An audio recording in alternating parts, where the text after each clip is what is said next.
Di sebuah desa kecil yang jauh dari hiruk-pikuk kota, hiduplah seorang tukang ojek bernama Darman. Malam itu hujan turun dengan derasnya. Biasanya Darman menghindari bekerja malam-malam, apalagi dengan hujan yang bikin jalanan licin. Tapi apa mau dikata, dompetnya lagi tipis.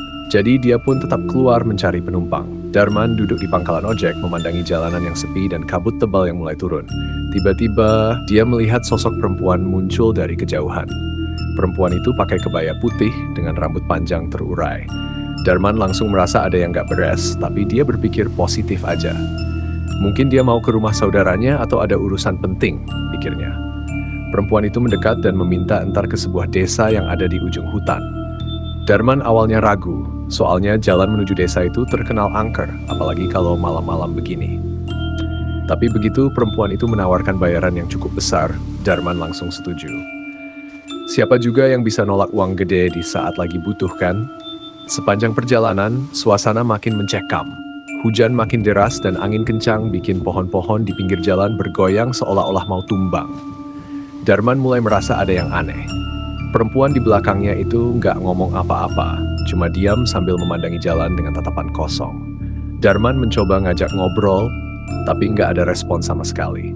Sampai di tengah hutan, tiba-tiba motor Darman mogok. Dia panik, tapi berusaha tetap tenang. Aduh, kenapa sih harus sekarang? Gumamnya sambil mencoba menghidupkan motor. Tapi usaha Darman sia-sia, motor itu nggak mau nyala. Perempuan itu tetap diam, dan Darman mulai merinding. Rasanya kayak ada yang nggak beres. Tanpa diduga, perempuan itu mulai bicara dengan suara yang datar, tapi bikin bulu kuduk merinding. Nah, dia cerita kalau desa yang dia tuju itu adalah tempat dia tinggal dulu.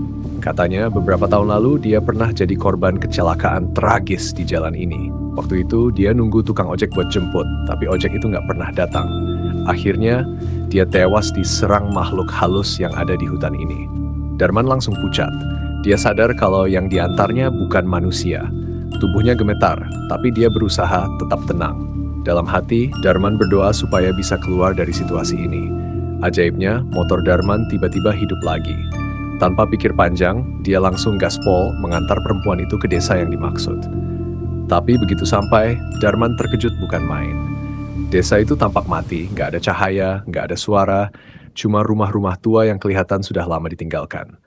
Perempuan itu turun dari motor dan tiba-tiba menghilang dalam kabut. Darman yang ketakutan mencoba mutar balik motornya, tapi jalan yang tadi dilaluinya udah berubah jadi hutan lebat. Nggak ada jalan keluar. Darman terjebak di desa yang penuh dengan misteri dan arwah penasaran. Hari berganti dan Darman gak pernah kembali ke desanya. Penduduk desa yang khawatir akhirnya mencari Darman. Tapi yang mereka temukan cuma motornya yang ditinggal di tengah hutan penuh dengan lumpur. Sejak saat itu nama Darman hilang dari desanya.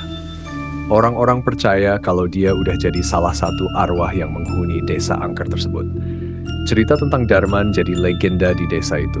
Banyak yang mengaku pernah melihat sosoknya di malam hari, mengendarai motor sambil membawa penumpang perempuan berkebaya putih. Sampai sekarang nggak ada yang berani lewat jalan itu kalau malam. Mereka percaya jalan itu udah jadi milik arwah-arwah yang mencari tumpangan terakhir menuju dunia lain.